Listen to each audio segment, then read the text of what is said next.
karena berbagai faktor, mulai dari perang internal, bencana alam, kehancuran ekonomi, dan invasi sea people. Dan setelah peradaban Mycenaean runtuh, Yunani kuno jatuh ke dalam periode keempat, periode Dark Ages, di mana selama beberapa abad, sistem istana, pemerintahan, ekonomi itu bener-bener hancur tuh, bener-bener nggak ada. Jadi Yunani kuno yang tadinya besar dan kuat itu jadi balik lagi tuh kayak periode Heladik yang pertama tadi, kayak periode di zaman perunggu tadi, di mana mereka cuma terdiri dari komunitas-komunitas kecil tanpa ada sistem pemerintahan atau sistem ekonomi. Atau ya kasarnya balik primitif lagi lah.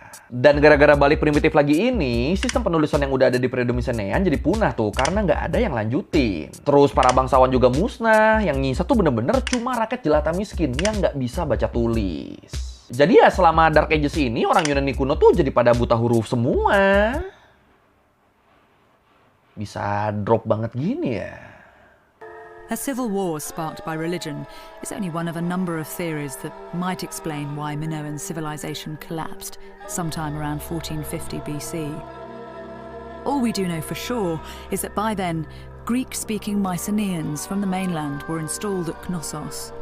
Tapi kalau menurut Britannica, walaupun selama ratusan tahun peradaban Yunani kuno tuh riset ke nol lagi, tapi setelah Dark Ages itu justru dimulailah peradaban Yunani kuno yang paling kuat dan paling besar. Dimulailah periode kelima, periode Arkaik, di sekitar tahun 800 sebelum Masehi sampai 490 sebelum Masehi. Jadi di periode kelima ini, polis-polis atau negara-negara kota itu mulai muncul tuh. Jadi polis-polis kayak Athena, Sparta, Thebes, Klasik, Korin, dan lain-lain sebagainya itu pada bermunculan dan punya karakteristik masing-masing. Kayak misalnya Athena, mereka dikenal bijak, sedangkan Sparta dikenal kuat, dan Korin itu dikenal jago perdagangan laut. Tapi yang harus kita ingat, polis-polis ini tuh dulunya tuh bukan satu negara ya, bukan ada di bawah satu pemerintahan yang sama, enggak. Karena ya namanya aja kan polis kan, namanya aja negara kota. Jadi ya satu kota, satu negara. Tapi walaupun mereka nih jatuhnya masih beda negara, tapi mereka semua nih punya beberapa kesamaan. Sama-sama orang Yunani, sama-sama tinggal di tanah Yunani.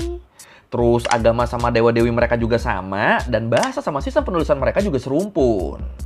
Jadi akarnya sama, cuma dialek sama aksennya doang yang beda. Ya mirip-mirip kayak bahasa Indonesia sama bahasa Melayu lah. Dan di periode inilah alfabet Yunani atau tulisan Latin ditemukan. Terus Olimpiade juga mulai diadain dan invasi ke wilayah lain ngebikin wilayah Yunani kuno jadi semakin besar. Sama di periode ini juga filsuf-filsuf Yunani paling awal lahir. Kayak Pythagoras, Thales, Anaximander, semuanya munculnya tuh di periode ini. Ya pokoknya periode ini tuh jadi titik di mana Yunani kuno kembali bangkit dan berkembang dengan pesat lah.